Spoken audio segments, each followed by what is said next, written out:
water. So yeah, we'll behave as much as possible today. Great, thank you. Are you in London right now, or are you in Dubai? No, I'm in London at the moment. Okay, great. Welcome. It's my honor and privilege to invite you to this last session. We've isolated the afternoon for you, which is really a discussion that everyone's been looking forward to. So I'm going to perhaps start by asking you to tell us a bit about yourself. Then we'll go into a sequence for about 10 to 15 minutes of a back and forth. We'll have a chat, and then we'll open up the floor for questions. How does that sound to you, sir? Yes, that sounds fantastic. And I can't see everyone, but it's a real pleasure to be here. And thank you so much for inviting me to speak. Okay, great. So, Sherif, I know we met recently. You had some very interesting ideas around venture capital and how it relates to the climate change opportunity, but perhaps you can give us some deeper background into what you've been doing over the course of your distinguished career. Thank you very much. Yes, so I'm by training, I am an engineer, a civil engineer originally, then went into international law, and then eventually did into public policy and public administration. So I've kind of had a bit of a career across a few different things, including policy, in nonprofits, in the UN at some point, and then over the last 10 years in technology innovation, and particularly on artificial intelligence and in climate-related technologies. So I've worked in a number of both kind of big sort of scale-ups, big companies, bigger companies, small startups. Started my own company a few years ago. It's an artificial intelligence company, very heavy on the research and development that is working on decarbonization of heavy industry, so particularly the industries like cement, steel, and glass. And more recently have moved towards or at least moving, kind of in the early stages of that, but essentially setting up what would be a climate technology fund for startups with a big focus on Africa and the Middle East. So the idea there, and something that I'm sure everyone will agree to, is that there is massive potential in the continent, but not enough capital going in, not enough capital to go into developing the innovations, to supporting entrepreneurs and startups to really kind of create the technologies, the companies that will hopefully lead the future of the continent, but also potentially be global players as well. So that's very much kind of the thing that we're focusing on, but also focusing on the idea that a lot of the venture, for example, investments going in today in places like Europe and North America, where the vast majority of venture investments are happening. Some of them are globally applicable, but often they don't necessarily focus on the specific aspects in terms of needs, in terms of problems facing Africa or the Middle East. And again, within obviously these regions, there's a lot of variations between different sub-regions and countries and so on. But kind of top of my mind, for example, are things like we have the vast majority of buildings and construction that's going to happen in the world, the vast majority of urbanization that's going to happen with all what's needed in terms of new energy resources, new grids, renewables, is going to be happening in Africa. And this is sort of, but looking at things, for example, like food and agriculture needs and food security and water security in places like the Middle East. Again, there are specific needs and specific environments that these technologies need to be developed and adapted for. And that's something that where there's still a significant discrepancy between the needs and the amount of capital going in there. So that's one gap we're hoping to be able to help filling, at least to a small extent. Okay, that's very interesting. And in the morning, by coincidence, we had a keynote was delivered by Catherine Foster, who I'm sure you know. She says you've collaborated, and I had no idea about this. But She spoke about that constituency, last mile, energy, financial structuring, particularly that which is driven by innovative initiatives in the energy space. You have that background, but now you're talking more about the transactional aspects. You run a venture fund, and presumably there's a profit motive, or at least one of your motives is profit. Without diving into anything confidential, is there maybe an example of what a transaction would look like when it came to either the mining or the energy space? What fundamentals would you be looking for from the initiator of such an initiative? What are your expectations? And how, what does the runway look like if you have to exit or throw it into fund two? If you could just paint a picture for us of what an ideal transaction in the African context in those sectors would look like. Thank you.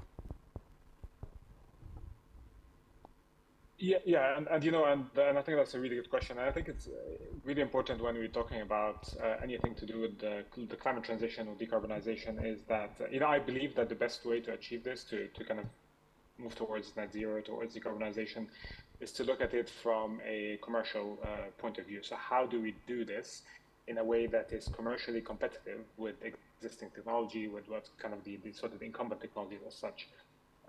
Because otherwise it then becomes a matter of, okay, like, how much can we do in terms of goodwill? It's CSR, it's all of that, but that's not going to scale. That's not going to really change things. So we definitely kind of from our perspective as a VC, but also I think anyone looking at it from a funding perspective, it's really important to, okay, actually we need normal expected commercial returns. No compromise on the commercial returns is really, really important. So when it comes to typical venture kind of investments, especially if you go at the early stage, so that's kind of, let's say, seed investments, generally you're looking at venture capital funds were expected to return 3x the amount of capital invested. That's sort of the general sort of range that's expected, and the timeframes are in the 10 to 12 years. And that's what makes it competitive, given the higher risks obviously associated with ventures, with other types of investments, and that's why it's an asset class that people are interested in. Now, having said that, and I think what's quite different, particularly if you kind of are used to more established companies and kind of investing or maybe partnering or buying in established companies, the calculations are quite different in that you know that some of your investments are not going to work out. They may not return their investments, but some of them will, and will return outsized investments, which will give you the big returns on for a fund. So it's a different it's a different way at looking at companies and the technology and how they may be able to commercialize or exit in the future.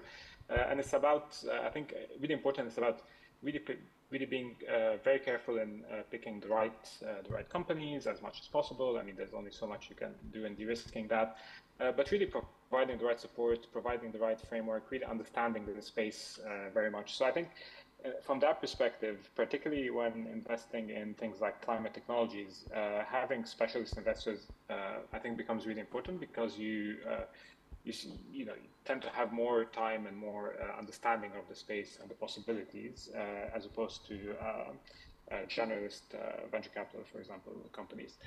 But and I think the just kind of maybe what I wanted to add there is that I think the trick is particularly with climate is that anything to do with let's say decarbonizing electricity supply or generation, or decarbonizing sort of the minerals industry, is something that eventually is going to require a new innovation in new hardware solutions, in new infrastructure solutions, in new materials. And these are different from the typical venture investments in things like software as a service, or platform companies, or like consumer services companies, and so on. They're different in the time frames can be a little bit different. the steps towards going to commercialization and to products in the market and certification of products and all of that can be quite different. So it's also required not just typical, your usual venture capital framework, but also blending that kind of venture capital investments with things like first of a kind funding, which then kind of involves banks and bigger institutions and development institutions and so on, with then later on later stage investments and things like project finance. So really it's about, I think the trick that's there when it comes to when you talk about climate tech, whether it's in energy or in the mineral space, it's going to be about putting together the right blend of finance at the right points in time between equity financing, non-equity financing, things like venture debt and project finance, to be able to give these new technologies the best chance of success. Okay, thanks. I'm going to reference another couple of comments that came up from the morning's discussion. One I think that's rotated heavily was the aspect of catalytic funding and the opportunity that comes out of collaboration. So in the room are a number of institutions that play in the early stage financing segment of the spectrum. Some even available to provide grant finance, maybe some technical assistance where skilling is required, or perhaps concessional debt or convertible debt, I believe, in some cases, right? So I wonder whether Nexus has, within your strategy, the scope to collaborate with these organizations. And perhaps I'll extend it a little bit further. Obviously, when you talk innovation of your kind, typically there's a tertiary institution attached to it, your Silicon Valley, your Cambridge, and whatever equivalent there is in China.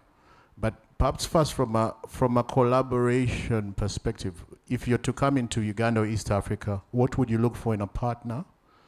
And how would such framing be so that perhaps out of this dialogue we can progress with some connections after, if that's positive on your side? Yes, absolutely, absolutely, and I think on that front, what I love about the climate technology space, decarbonization space, is that it is so big. I mean, the size of the economic opportunity is massive, right? We know where the world is going, and in a way, it's a transformation of every industry across every region of the world eventually. So we know that this huge transition is going to also carry huge economic opportunity. So it's one of those where it's the complete opposite of a zero-sum game. It's a place where actually collaborations are, I think, the best way to achieve success and do it as efficiently and as fast as possible. But also it means that I think that whatever the pie is there, that pie can keep growing quite a bit, so much more than other cases. So for us, we are, our sweet spot is really seed funding. But the key to that is that we're looking at venture investments in a much more comprehensive way than many others, perhaps. Not exclusively. Others are also doing that, but I think it's really important to kind of emphasize that the money part, the funding part, is, yes, it's key. I mean, kind of you need the capital to be able to execute and implement and get the products on the markets and so on. But the idea is like, how do you go from that seed stage to becoming a profit-making enterprise that can exit, whether it's to the public markets or being kind of M&A or other. And the key there is having those partnerships across that capital track that these companies need to go to. So from seed to the next stages, to the different kind of financing, to the grants, to but also things like very early on working on the customer pipeline. So getting things like, particularly on things that are quite capital intensive in terms of investment, to be able to develop or deploy the products, really putting in place these advanced purchase agreements with the customers who will take the product, which then gives the confidence to the lenders, to the different kind of financing, to be able to give that. And I think that's, having that ecosystem put together is really the key to getting very early on. Is the key to maximizing chances of success. and to maximizing the profit, the economic opportunity for everyone involved.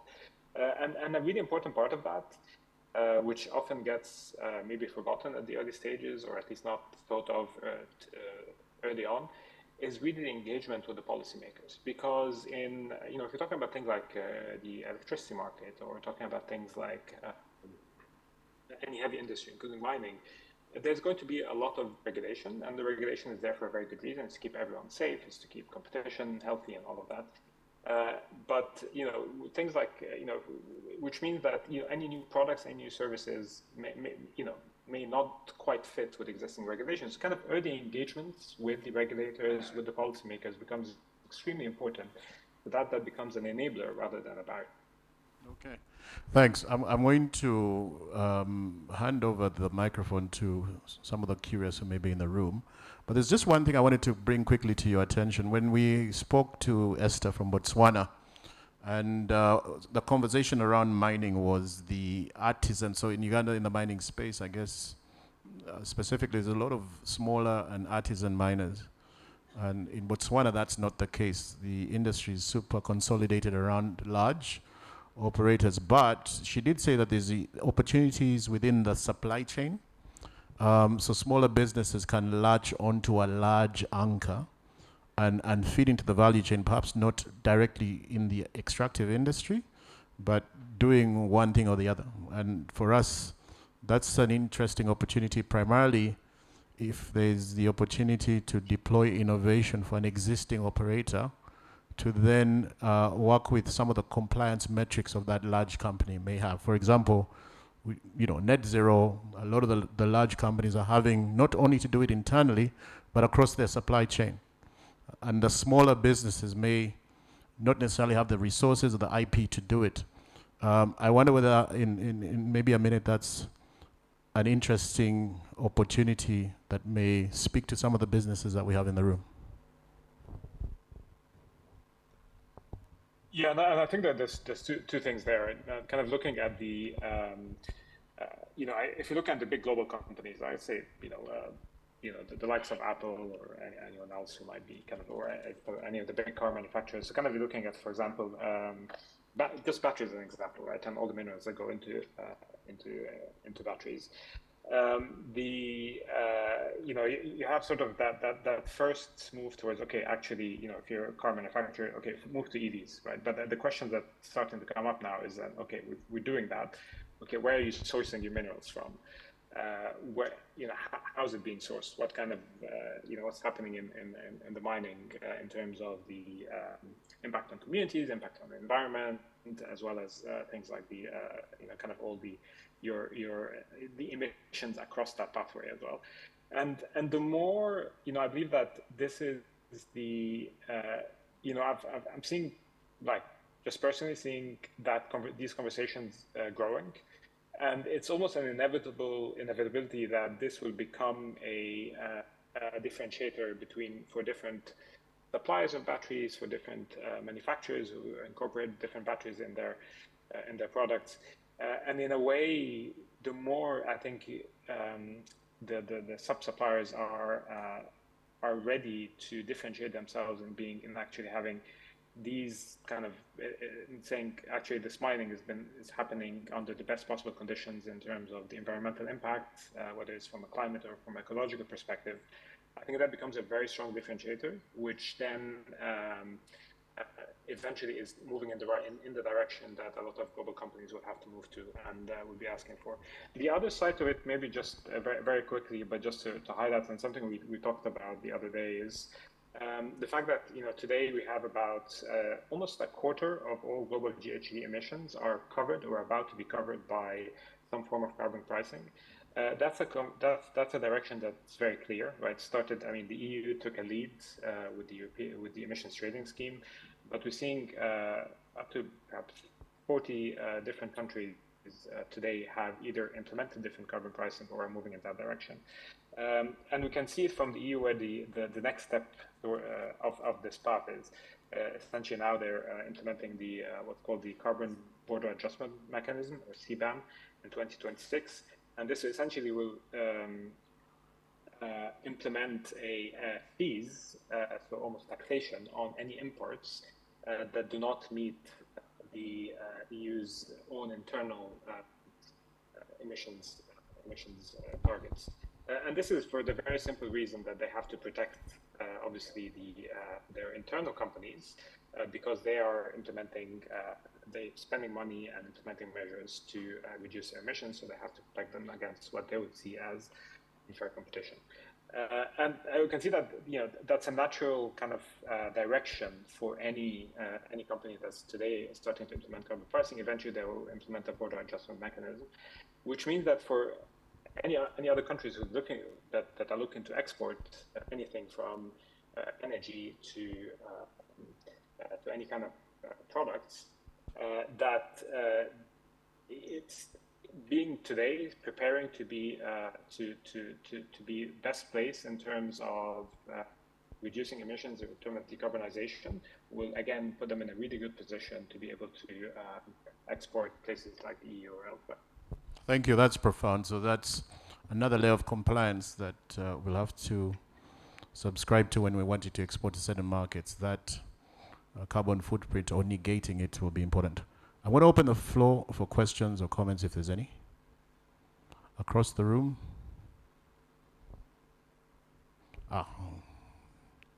Mr. Joachim.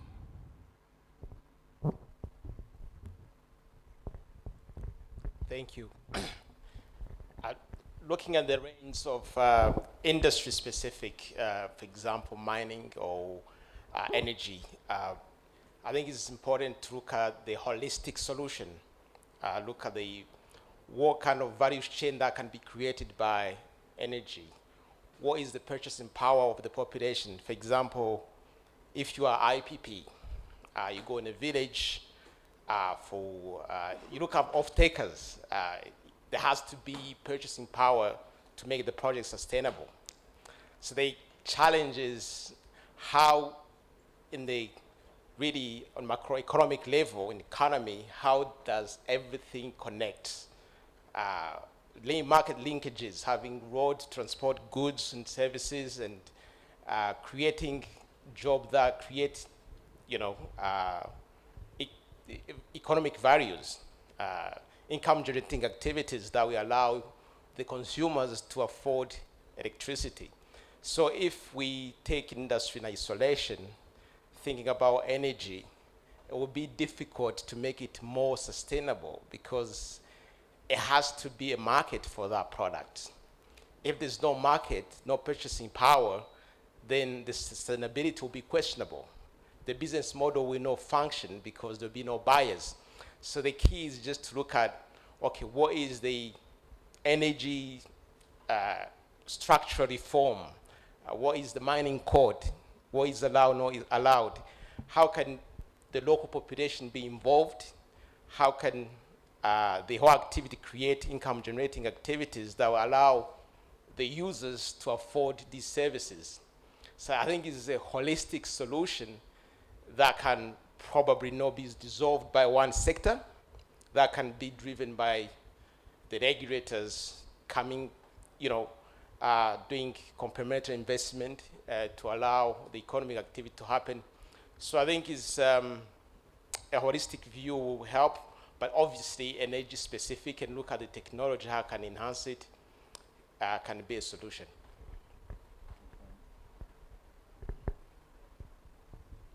Okay, I think that was a comment, some food for thought from Mr. Joachim. I don't see any hands up in the room. Oh, there's Barbara. I think we'll have just the one or maybe another. Please bring the mic to the second row, the lady on the left there.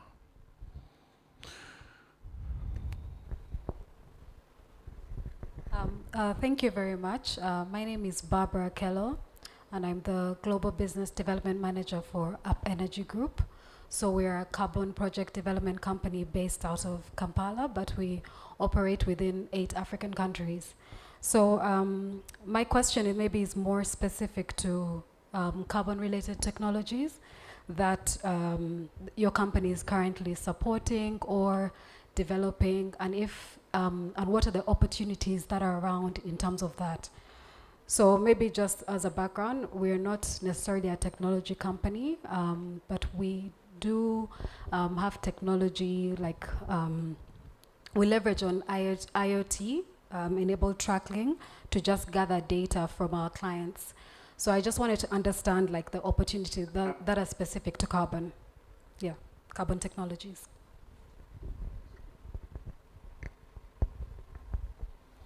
Maybe kind of going on the sort of, without knowing the specific markets that you operate in, but the in terms of the tracking and accounting, whether it's emissions, it can be anything from, there's lots of opportunities, for example, with satellite data, with aerial data, but also in looking at supply chains, looking at sort of all the kind of procurement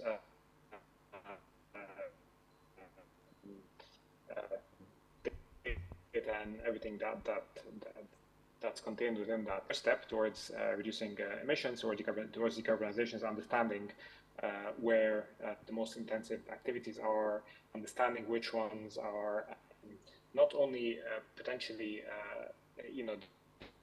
cheapest to decarbonize, but potentially in some cases ones that can have a positive impact on the balance sheet as well. In many cases, decarbonization itself, or kind of looking in that direction, can produce loads of efficiencies, can produce a movement towards new technologies that are eventually become that are cheaper than the incumbent technologies.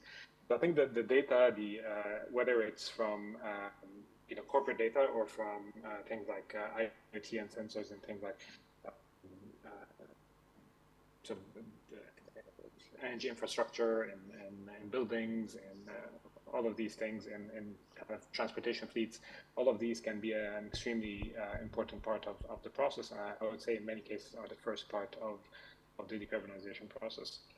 If I can just perhaps just maybe slightly go back to the previous comment as well, just to say really kind of to maybe second that solutions, any decarbonization solutions that will work absolutely have to be localized, in the sense that what will work in one country or in even one region of one country may not work at all in the other, and there may be much better ways of doing things. And examples would be, and I think the opportunity almost that we have as countries that haven't industrialized, as much as others, is that we can leapfrog some of the legacy systems, some of the legacy ways of doing things, and kind of doing things that are better and more efficient. And I think what's kind of things that are very interesting, for example, in the energy space, are kind of all the decentralized energy generation storage solutions. Really interesting, and again, very much has to be from a very localized perspective. But just to give one more example, I think something that one example of a startup that I love how they talk about it, but it's a company in Egypt called Shift EV. And basically what they're doing is their thinking is, okay, like we're going towards this electrification of the transportation, but EVs today are very expensive for for most people in developing countries and most business in developing countries. What they've done is essentially they created a platform to retrofit existing fleet with electric engines. And essentially, I would think actually you can make that shift in a way that works for the economic conditions, for the purchasing power conditions. You can still go towards that decarbonization. You can still decarbonize your commercial fleets, but not in a way that becomes like super expensive and unaffordable. So I think kind of just that localization, I think is the key thing that I think we always need to think about in designing projects and designing decarbonization initiatives. Okay, that was profound. Just a quick summary. I think what you're saying, the opportunities in understanding where the carbon-heavy elements are in the verticals of the value chain, correct? And that extends into the supply chain. It would be interesting, Sherif, if you could share the website of that Egyptian company so that we can have a look.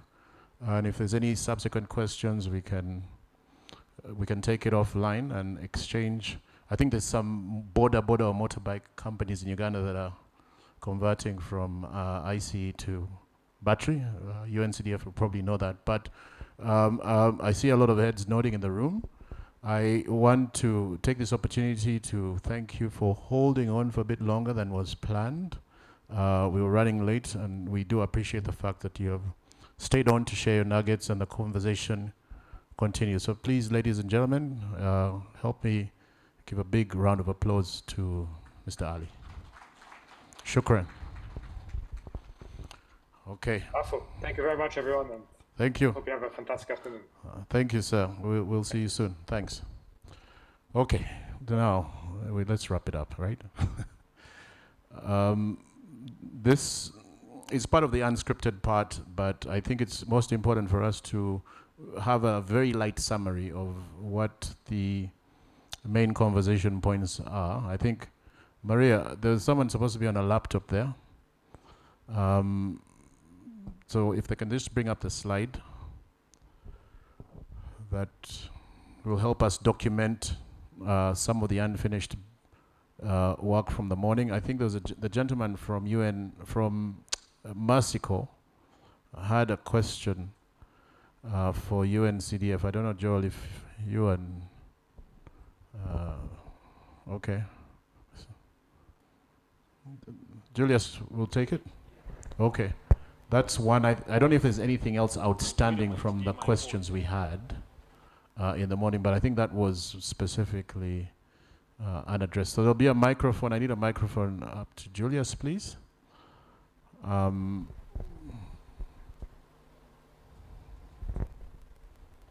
Thank you.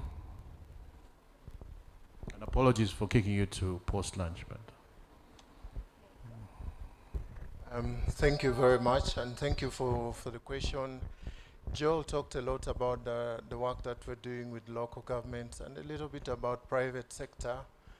But just to say that we're doing a lot of work in the refugee settlements. Actually, very recently we started an intervention in Kakuma, where we're working with financial institutions to provide financing to a number of businesses and customers.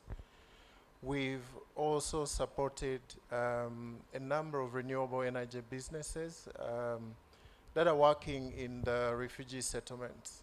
We've supported companies like Bright Life, BM Energy, to really extend their works and actually operations in the refugee settlements. And what we're learning, again, from that experience is that one, there's a need to customize the products and offering to the refugees. I think there are companies that are going in with very expensive products that are not affordable for the refugees. So how do we tailor things like pay-as-you-go to actually match the affordability or the willingness to pay for the customers in the refugee settlements? We have learned and actually are doing that right now in Kakuma. How do we do a better job at understanding the market and actually tailoring our finance? In the morning we talked about, I think, the need to build capacity. In the energy sector, there is a very small pipeline of businesses that are actually bankable. So how do we build more bankable businesses? And that requires understanding the businesses, but also tailoring their financing. So we're doing a lot of tailoring, bit on the ticket sizes, bit on payment cycles, and that is all really required to be able to provide the funding that is needed, especially for refugee settlements. We're having a debate, actually, with some of the partners that we're working with. On one side, you have an emergency response, where you don't really have to think about long-term and sustainability, and you also have a development response. So how do you merge these two, knowing that there are people that need the emergency response, but we also need to build sustainable markets in the refugees, and our interest is to make sure that we see the businesses continue, but also the customers benefit from these products. So there's lots of opportunities, but also lots of gaps, and we're taking the lessons that we're learning, and as a funder, we're understanding the market better, but we're also tailoring our suite of financing instruments to make sure that we're unlocking more financing. I hope I answered. Thank you. Resounding answer. So, is there anything that's emerged before we move to closing? I'm very conscious of the traffic that's potentially coming up. A quick one from you, sir. There's a gentleman there, I think. And Mr. E-Bikes, right? No? Okay. Yeah, thank you, Curator. My question or remark goes to Joel, UNSDF. When he was making a remark, he talked of how they can make finance work, specifically for renewable energy. I would love to understand in the capital deployment, many times institutions of that nature deploy capital through tier ones and around tier two, they stop there. When you talk of the last mile client, I did hear Patrick even when he's talking about a bicycle. Similarly, in financial inclusion, I would love you to consider the tier fours. The tier fours which are regulated by UMRA are having an active direct impact with the last mile customer. So I would love to see how best you are doing this, because the eligibility criteria from tier ones make capital very difficult to access for the last mile customer. What do you say about that deployment? Thank you. I think we'll have one last question there, then we can address it. Put a ribbon on. Sir, madam, sorry, just one question now.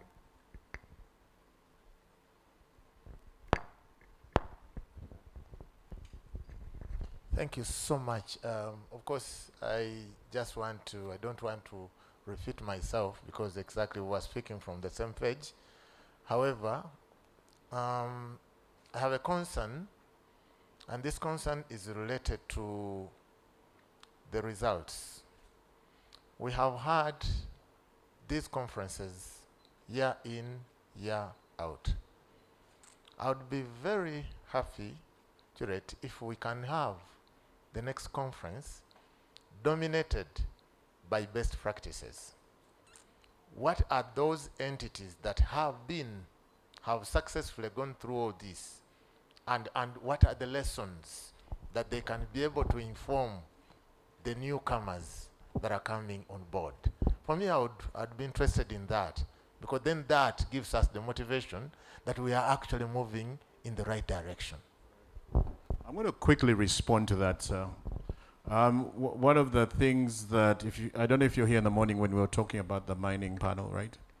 When we had Botswana and Tanzania represented, we're very deliberate about bringing in those particular resources to the conversation, because Botswana has been doing this for 60, 70 years. Tanzania almost as long, at a scale that's multiple times more than us. So I think for us, having the policy, private sector, and the umbrella organizations in the room means that that commentary, and albeit an hour is not enough, but nonetheless, it gives you food for thought that we try to harvest and progress, be it matters catalytic or policy or transaction, as we've referenced in terms of the ledger. Now, there's a mobility conversation, and I know that's where your interests are. We haven't really covered that. We decided to take a left turn. But I think as we formulate the next convening, and we will have to incorporate your thoughts into it, what makes sense in terms of what is a pain point that cuts across not just one entity, but multiple entities, so that we can bring sufficient numbers in the room to tackle it. So we've been doing this for a few years. And we'll take note of issues in your sector, very important issues, that need to perhaps inform the next gathering, or even if it's a webinar in between. So we'll take note of that. Joe, I think you're the last man with a microphone. You can even project from where you are. The lady's coming to you. Actually, this is the Joel show. Thank you, David. David, I'm going to leave the question to Julius, but I will want to respond to him on the question of best practices and what's the impact of this gathering. This is the fourth, fifth? Seventh, I've lost count. Seventh, and I think your question, the Ministry of Energy should take note of it, because I can testify that there's a lot of impact and ongoing work as a result of the third Mkutano. Third, there's one which was in COVID, which was convened by Ministry of Law Government and Ministry of Finance. Now, it was on municipal finance. It was on municipal finance. And we had very clear undertakings, which were signed off by the minister and by the curator and the partners who were in the room. That's why I said Minister of Energy needs to take note of your question, that we are hoping at the end of this, there's going to be an undertaking or an aid memo out of this with the clear recommendations and undertakings that needs to be closely monitored and supervised. Now, that particular, I think the third Mkutano, up to today, we are fast-tracking the implementation of the recommendations. And one of the recommendations was the need for a dedicated financing facility for subnationals. Now, that was a very, it was a tall order, because when legally, all those, it was like holding the bull by the horn. But as I speak now, government, Minister of Law Government, actually I came from that meeting yesterday, they're discussing a pooled financing mechanism for subnationals. They're discussing amendment of the Law Government Act to include subnational access to private market-based financing. So the conversation around alternative financing is ongoing, and it was all influenced by, I think that was the third Mkutano. So I can testify a lot of the work we do from UNCDF and with the Minister of Finance, Minister of Law Government is so this very one, these conversations, these recommendations, I think need to be captured, and the ministry needs to have a mechanism to follow this up. Mkutano is a space for, what does it mean? It's a dialogue. Dialogue. So let's dialogue, and let's the policy gurus here help us take this forward. I had a concern before Julius comes in on the public-private partnerships. The chair brought it here, and he raised the issue around project preparatory facility. Now, I wanted to throw it to you because you are very close to the PPP discussions in this country. So maybe you need to tell us more about the project preparatory facility. It is needed. The challenge with the project development is real. And I cannot say, we're trying as UNCDF, we cannot, there's only, with 8 investment officers, we can only do, so we need that facility. So I don't know how far with that facility, but building, in terms of capacity to build, to develop projects, building internal capacity is very, I don't want to say important, is the thing. We've attempted consultants. Yeah, well, good idea. But I think the very few PPPs you can point to in this country, I don't think they have gone well, right? That's why we don't like them. But they're the thing, it's the way to go. PPPs are the way to go. So we need to understand them better. We need to do the project development ourselves. We need to understand the business models. Actually, most of them, they get the business models wrong. And then when you get the business model wrong, the finance model will be wrong. So you need to do it yourself. You need to participate. You need to understand your financials. So building internal capacity is the way to go.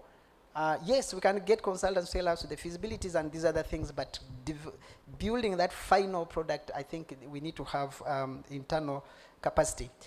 We, again, arising out of that Mkutano, we've committed as UNCDF, and if there are partners here, you're welcome to work with us.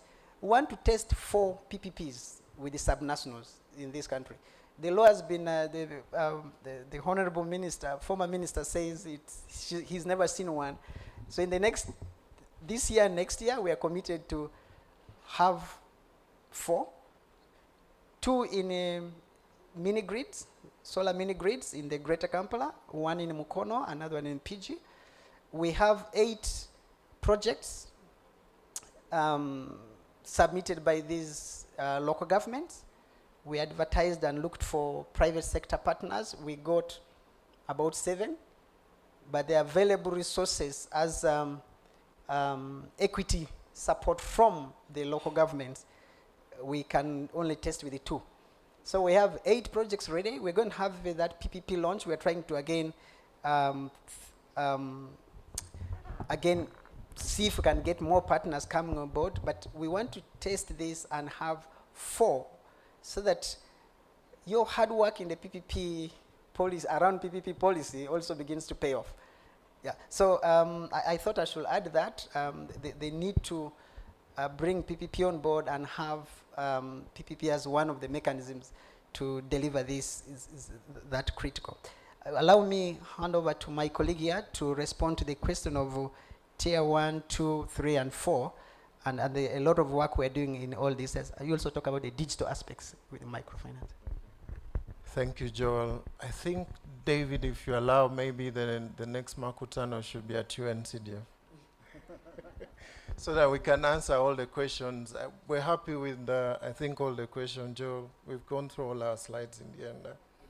So yes, we're working with all different, financial institutions. So our financing can go directly to the private sector, can go to the financing institutions and the subnationals. What we have been doing a lot, I think, with all of them is aspects of capacity building, because we need to help them understand the sector. We need to help them understand how to carry out due diligence, especially in the energy sector. And specifically, we do have a program with EU ECHO where we're working with Tier 4 financing institutions in the refugee settlements. And our approach has again been, let's assess what's the suitability of those financing institutions to meet the needs of the partners or the clients that we have. And it's our understanding, but also lesson, that even though financial institutions say that they do have the funding, not every financial institution is going to serve a briquette business or a small business. They all have very specific clients that they do serve. So we need to be able to align also from a financial institution point of view to work with those that can have experience in meeting those specific needs of actually certain markets. So yes, Tier 4 are a very important part of actually the financial service providers that we work with, and we've helped them digitize their processes. We've provided de-risking instruments to provide guarantees, but we're also helping them embed ESG into actually their portfolio and being able to measure that impact from the energy sector. A big part of, I think, what we're doing is really looking at what's the role of digital solutions in, again, supporting everyone. So apart from digitizing with Centetech, we're building a platform that brings together all different actors to provide information, but also do business with very specific fintech companies. We're building alternative lending models, so going away from using land and all that kind of collateral into other alternatives. And so we piloted receivables financing, for example, For us who work in the energy sector, we have companies that are doing pay-as-you-go.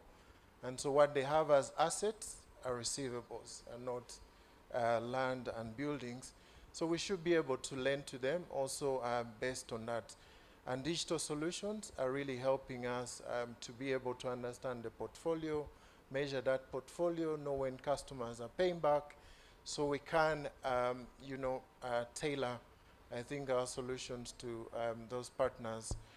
Catherine, who presented earlier on, and David mentioned, we need to actually have a follow-on discussions, because we've started the initiative on the Digital Innovations Challenge, and we've started with the clean cooking sector, looking at how can we address some of the issues that we're, for example, having with carbon finance, issues of transparency, issues of double counting. And I think for those who read know that there's a lot of articles out there that are saying carbon finance is a farce. And it's a farce because we're not able to really track how these carbon credits are generated, and we're not also able to track the transparency in terms of where is the funding going. So with digital solutions, you can actually track all that. And we have a lot of interesting pilots that we have in our portfolio. And our next step will be introducing these climate tech and fintech companies to the renewable energy businesses so that we can scale these solutions. So we're happy to continue this conversation at UNCDF. Thank you. Thanks. And thanks for offering to host the next Mkutano. And there's a lot of food for thought, but Joel, I think we invited the PPP unit and the Bankers Association, who have been a constant in our convenings. I don't know if they're online, but they would cover those 2 points that were raised.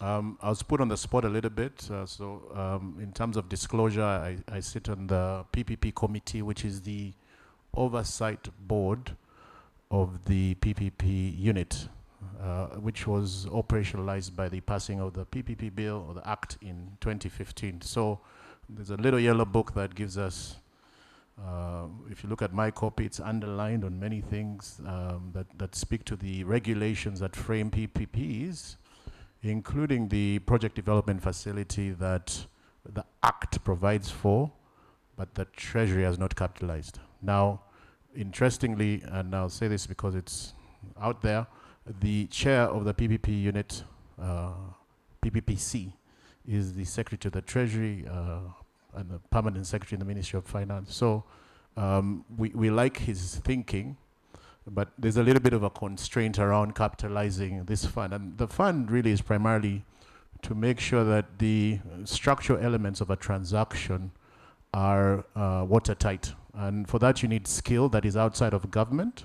Now, you can take your government people who do a great job on the policy side, but the transactional side requires third parties, the likes of Mark, who was here earlier, so that the government can focus really on prioritizing whichever of the projects needs to be structured as a PPP, and then the private sector, having understood the foundation elements done by an independent, qualified, certified consultant, or whatever you want to call that person, gives the result of that interrogation integrity. Right now, it's hard for an MDA, so Ministry, Department of Agency, to allocate budget to an expensive consultant to do a project that they don't know much about. So that's a huge pain point. I think the World Bank is looking into it, or was looking into it, depending on where that wind is blowing.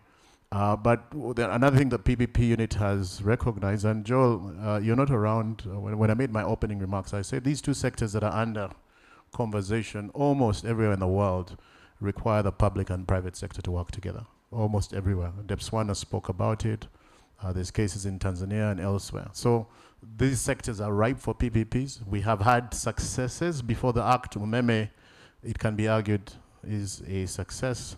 There's a few others that will, with retrospect, you can retrofit them to the Act. Now, we know that there's regulations now on sub-national PPPs that are simpler, that has had support. I think UNCDF again was involved in those. But I think in terms of the action ledger that we're going to work on right now, we need to loop those entities in so that if we come and do the e-mobility conversation, the bankers are in the room, the Banking Umbrella Association is in the room. I know there are bankers in the room right now, and the PPP unit, so that we work in tandem. So something real quick, and I'll put Trademark into this conversation. We're working together.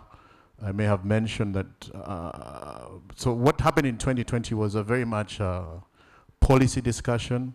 We had through the convening power of UNCDF, to be honest, and a few others, we had KCCA, both the Ministry of Local Government and KCCA, the Ministry for Kampala City Authority, is that which one it is? Came in, there was some lacunas in the act, the Local Government Act, the Financial Management Act, I think, and also the KCC Act, and that was addressed. I think that is very difficult to do. We're focusing on the transactional elements in industrial zones, where with a collective of entities really being anchored by Trademark Africa, the Uganda Free Zones Authority, the NSSF, Africa Development Bank, Global Green Growth Institute, Gatsby Africa, there must be a Stanbic Bank, have all put resources into getting that one transaction done. And that came out of the February Mkutano, and I think Trademark is going to be doing some subsequent engagements there too. It can be done for this sector if we agree on one or two things that we are prioritizing. Maybe not transactional policy, but something that leads into that element. So that's why we're here. So if I may ask them to pull up a slide, I just want to put 4 or 5 points on what's been recurring. I think it's obvious, and on the back of the last conversation that Julius answered, there's really a dearth of information. There's not, I don't know whether it's the availability of the information or the quality of the information or both. Who is the custodian of this information? And it's not rare for this to happen, but if I have an investor from Iran and they want to put money in a pipeline, are they going to the Ministry of Energy? Are they going to Uganda Investment Authority? Are they going to the regular? We don't know. So can we maybe, if we agree that the information issue is something that needs to be addressed, put it on the list? Maria, for full transparency. Someone is going to type. If there are typos, just, and this will inform that heavier document, Engineer David, that we will, through you, channel to the Permanent Secretary. I don't know if there's anything else the delegates want to put on from what we have had during the course of today that needs actioning. There's a microphone around. Some points that were raised.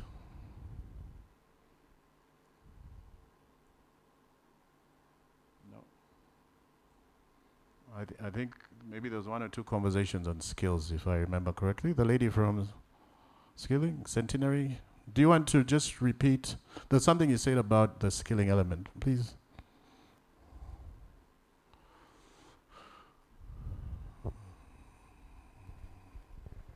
Yes, please. My issue was about the level at which we pitch the skilling. So rather than focus at the degree and the master level, bring it lower so we can have more youth, more young women, being skilled and serving the communities. Because if we also want to impact access and uptake, then we need to have technicians who can support people who are accessing these renewable energy products. Okay. I mean, that might speak to the vocational side of things. Or should we just say skilling across the board as it relates to the theme? Yeah, skilling, yeah. Okay. I'm sure they exist. We just don't have them in the room, and we need to plug into that. Youth, gender, perhaps even, we had a refugee conversation. I don't know if that's disenfranchised communities, perhaps. Yes, ma'am. Can I just say something? I think some of the skilling that's actually available is maybe very rudimentary, train someone for 3 weeks and they already consider themselves a technician. They're not employable. They can't really earn a decent living from. So have a level, a standard. If we want to provide quality, then what's the level? However low we go, but let's have some standard, some quality fit for in the purpose skilling. and quality. Yeah. Is this something that Centenary Foundation is working on? Exactly. We are actually setting up a youth hub, Okay. a youth and women's hub, and these are the kind of initiatives we are going to be undertaking. You- So yeah. upskilling, getting them certified. Some of them can't access jobs because they Okay. don't have certificates. So link them to certification, train them in other soft skills, because it's not necessary that you're trained as a mechanic and you can get employed. There are the other issues around, the soft issues around that, provide, skilling on, information on financial literacy, and, put them on the marketplace so that people who are, demand and supply can meet somewhere. So yes. Okay. So it has to be enduring, fit for purpose, so that you have some gainful employment. Yes.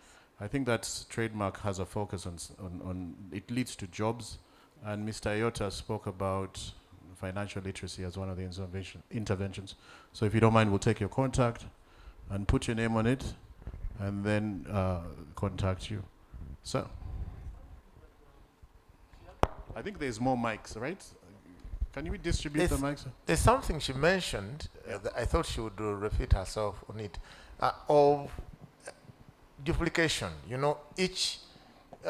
Lack of a central or what did she say, around sharing of information and knowing who is doing what for avoidance of duplication and all that. I thought she wanted to repeat that. Yeah, because that was something that's good. that I myself picked thank as. you. So within the information action point, we can put a sub-clause on making sure that everyone in the ecosystem knows that we're not duplicating. I think digitalization will help somewhat in this, but let me not bias the conversation. I think there's a point here, Joel and Dennis in the corner. Maria, is there another microphone so that we can? I have one. Oh, Dennis has one.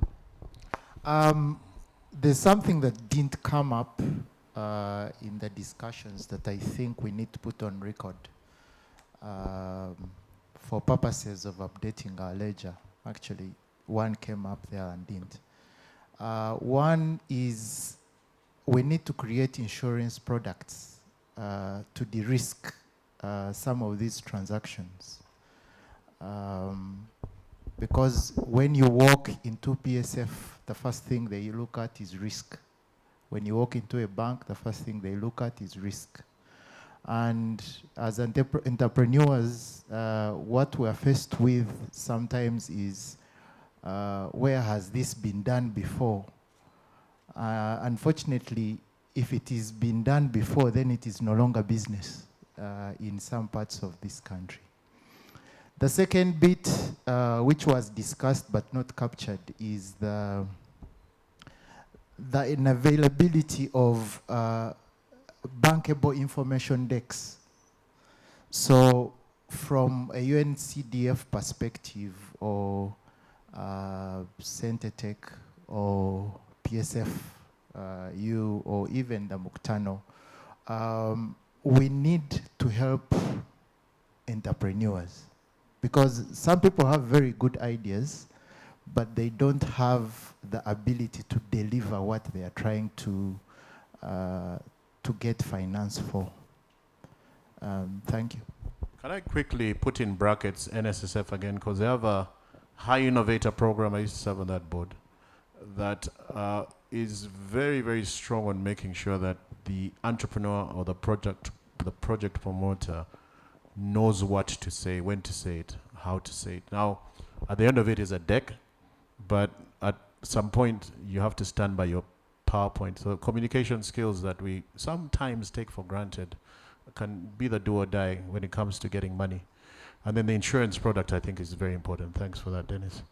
There's Apollo, and let this gentleman, Apollo, you have a microphone, and then we have this gentleman, and then this is a lot of work, Joel. I hope we can talk. Okay, thank you very much. Dennis, I just want to follow up what Dennis said. Annabelle also raised the same issue. So there is a place for PSFU to deal with the issue of information asymmetry, especially when it comes to access to finance. So it's good UNCDF is in the room, and we need to get on the same table and talk. UNCDF has information, even Centenary Foundation has information on, let's call them bankable business opportunities in their pipeline. We need to start sharing this information. On our part, we can make a commitment to say the next time we meet for a Mkutano like this, we're going to make a bold move and display basic details of the bankable businesses that have come through all our combined pipelines. Because there are people around the room who are asking themselves, so what does it mean to be bankable, okay? So I'm sure that's going to help all of us. Sharing that information will also help us to ensure that we do not duplicate efforts. I think it's Mr. Kaimba who has talked about that. We don't duplicate efforts. So that means if UNCDF has someone in their pipeline, I don't have to burn my energy on that. But that notwithstanding, also for the team from UNCDF, one of the things we need to do together is the PPPs you talked about. If you are in position to bankroll the development, to package that, then we can take it up from that level and talk about financing.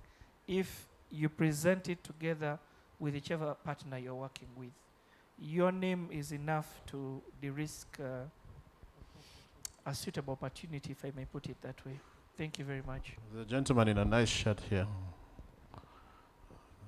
I wish it was my size. I would have spoken. Thank you so much, We don't- moderator. Sorry for interrupting. Please. Thank you so much, moderator. My name is Stephen Twesije. I am a student at Kampala International University. However, I am the Deputy Guild Speaker for the institution. I am still the team leader at Elders Movement Uganda. We are looking at coming up with innovative solutions to combat climate change in line to having access to clean energy. Did you know that 1 kilogram of dry water hyacinths, you can be able to generate 384 liters of biogas? Did we know? Well, here I am. After this, please feel free to come and consult me, and we'll have some deal. Well, my question goes to the gentleman from UNCDF. Social innovation remains a heart of every country's progress, and especially things concerned with development. And we know that the youth, basically the young people, contribute much to the progress of the country, because looking at our social status, the national population census, we realize that we the young people occupy the biggest percentage of the national population rate. So what does it cost us now, the youth? That it means we have a big role to play to have these all policy and programs be implemented. Here I come with a concern that young people have come up with different programs. Basically, those are the innovations. But most of them, like, they have gotten ideas, they have proved them out of concept, but at the end of the day, they are not informed of where to go. And they end up going for pitches where at the end of the day, they might be maybe get a small grant. A small grant, maybe like $1,000, whereby these people are not directly mentored on how to actually use this money, have the progress of the small project they have begun. At the end of the day, they chew the whole money. And tomorrow, we go to streets, we say, the government is not working. We are unemployed. Well, but the problem, I feel, remains on the side of the funders. That you will just excuse me to have a case on you that you're not doing enough to actually sensitize and train these young people on how to use this money to have what they can, they can do. Is that financial literacy? So I would urge you, I urge them that please, before they do any financial obligation to the youth, first of all, let them emphasize for financial literacy. Okay. And then, lastly, how accessible is the capital development fund to these innovations of the young people that have, they have programs, and where should they go to? Thank you so much. Thank you, Honorable Twestige, right? You're the Deputy Guild Speaker for Kampala. Okay, I think I'll give you some homework to do. I need you to speak to your university. You know the name of the rector there? The rector of your university? Yes, please. What's his name? Pastor Jabalala. There you go. He's one of us. He has been here. So give him that task of ensuring that through your university, there's a module, and free module. I think UNCDF made reference to the fact that they've worked with a tertiary institution so that we can use your university as a pilot to dispense those literacy skills. Wow. Send it to him. He knows my name. We'll have a conversation. Does that make sense? Thank you so much. And thanks for the information on Hyacinth. I didn't know that. Joel, last word. Please don't answer any questions. Just no, actually mine was one of the recommendations I thought that came through, but not to leave my brother behind. That's our motto. Please, from 22nd to 24th November, join us for the National Innovation Week at the National ICT Innovation Hub, Nakawa.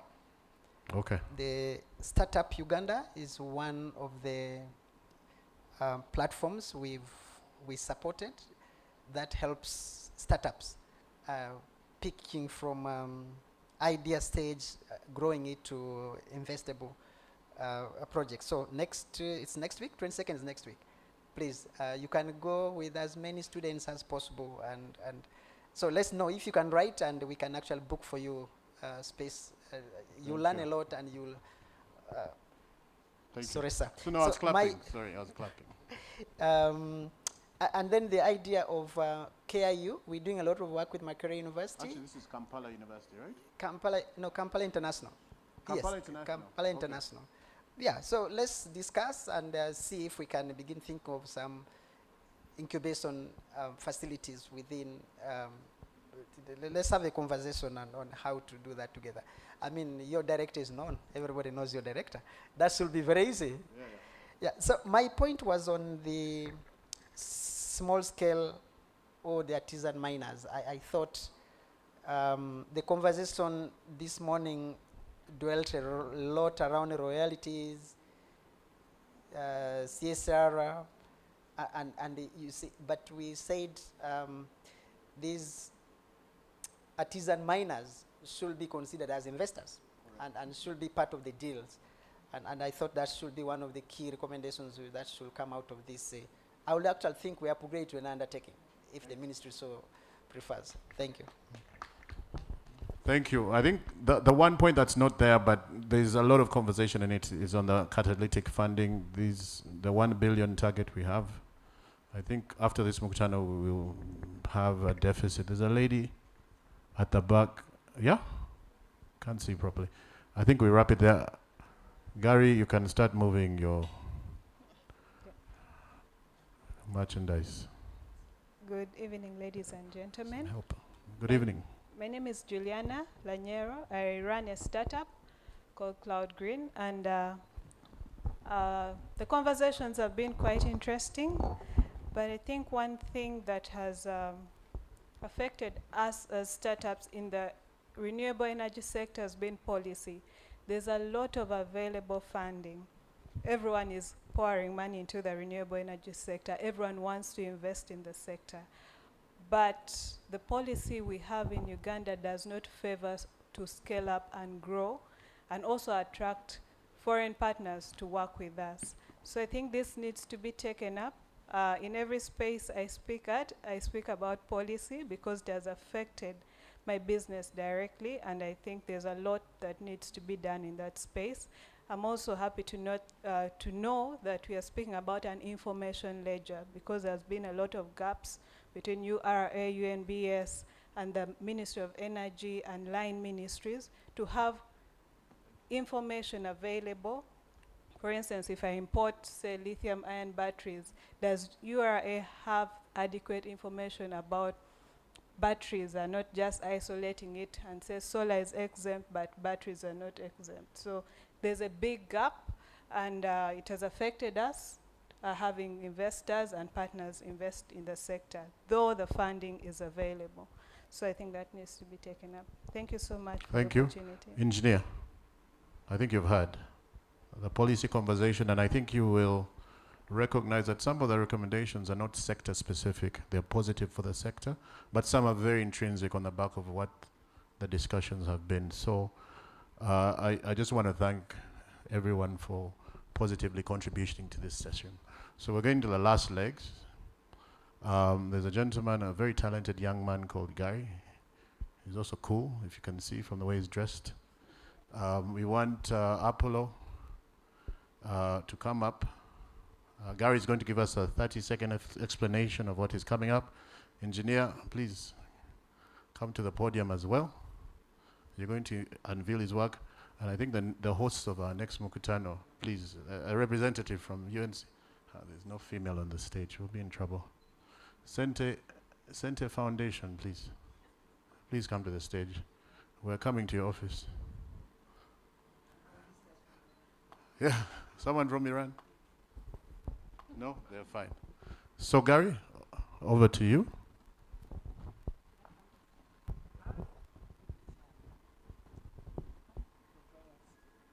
Yes, hello, good afternoon, everyone. My name is Murungi Gary Peter, and I'm an all-round creative.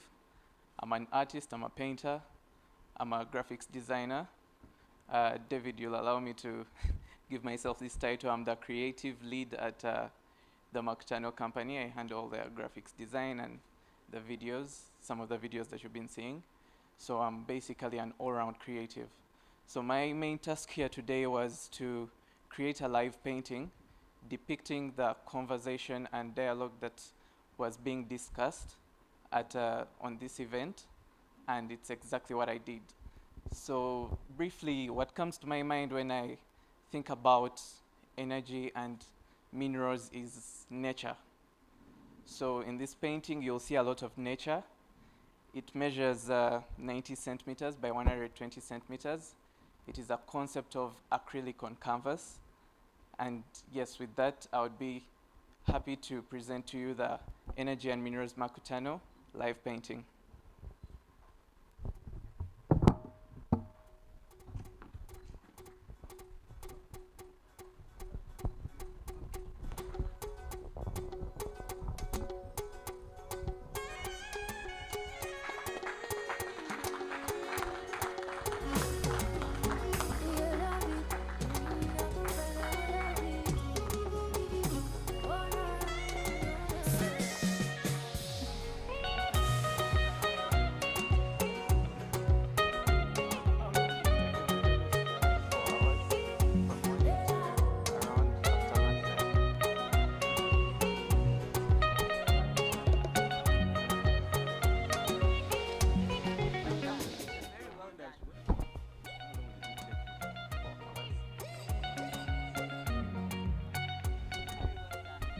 I need to re-echo the question. How long did it take him to produce that? Now, I saw him start it there. Actually, came in when I was walking in. It's just hours. He deserves another round of applause. Thank you very much. So this painting took me approximately 4 hours to complete. When you look at it, the first thing you'll see is nature that I used to depict the African scenery. We have a very beautiful continent and a very beautiful country that is full of a lot of nature, so I had to depict that. And then you'll see the solar panels at the front that I used to depict energy. I feel like it's one of the main sources of renewable energy that exists in Uganda. Then at the side, I have my depiction of a mine where there are two gentlemen doing the mining process. And in the middle here, I have this depiction of what looks like a water body, but it's my depiction of oil and petroleum in the ground. And we also are very well versed with that in Uganda. And yes, I put together all this to reflect upon the different aspects that come across in the energy and minerals sector of Uganda. Thank you very much.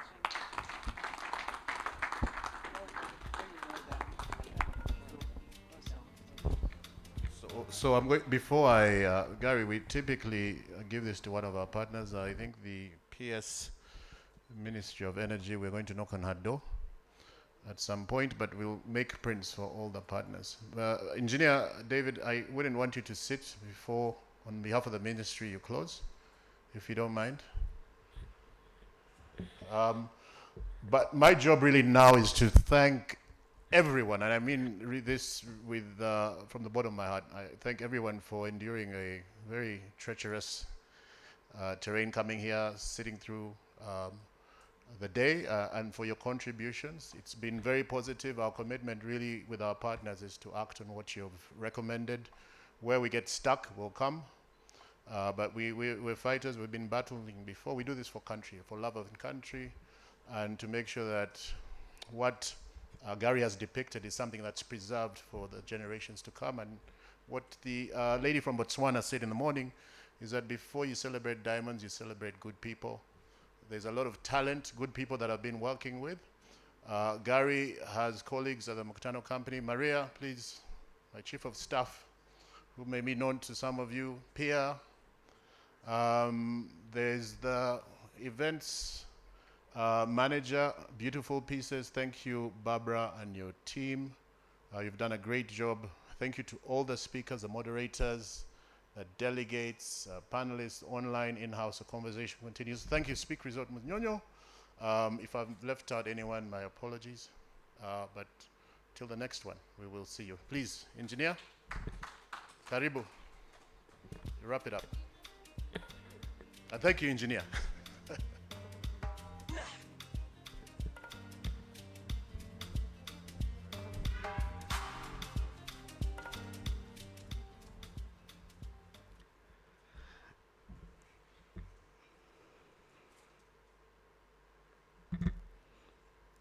Good evening, ladies and gentlemen. I'm delighted to be the one closing this Mkutano. To just give you a little bit of how we organize this year's Mkutano. When I was approaching him, inviting him to be part of our annual event called the Energy and Minerals Week, we were trying to wonder how we can work together to add a little bit of spices in our discussions. Not just spices for making us smile, but to move the sector forward. And I really want to thank David, my namesake, for coordinating all of us. He did the invitations. I really put in very little. I think it may be 2 or 5%. but I want to thank him for the great work done.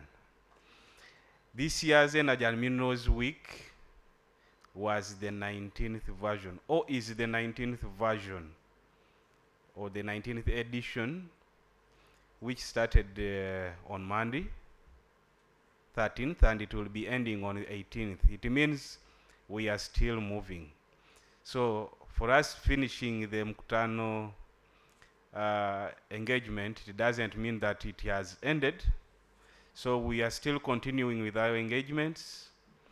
Tomorrow we will be engaging on renewable energy. So if you have interest in renewable energies and how we can continue developing our renewable energy resources, you are still invited. We will be in Speak Ballroom tomorrow. To all our dear participants, I want to think that we have takeaways for today. I heard people talk about policy, environment. We will try to make sure that we do our best. In the Ministry of Energy and Mineral Development, we have policies on both minerals, oil and gas, and energy. And I think the newest policy we have in our sector is the energy policy, which was launched in September recently. And I would like to implore you to look for a copy of that energy policy if you have interest in energy. I heard in the morning somebody talk about geothermal. So that is just one of the resources, and we are determined to have it developed. I heard people talk about data. We have some data. We don't have all the data you may need, but we have some. We can start from there. So if you need specific data, recently I was approached by somebody from UDB inquiring whether there is an investment opportunity in energy efficiency, and I thought that was also, this was a good opportunity to engage. I didn't see anybody from UDB, but we have some data which financing institutions can start with if you have interest. Then I heard people talk about knowledge building. I think this needs to be a collaborative initiative. All of us were trained in universities. I don't know why we keep complaining about our capacity, our skills gaps. Let us create linkages and make sure all the skills gaps are addressed. So I want to close by saying that thank you so much. I hope that the Secretariat is going to compile our undertakings and we will have them signed by the Permanent Secretary. Once that is done, we will share with all of you. Thank you so much. I wish you all the best as you travel back home. May God bless you.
Re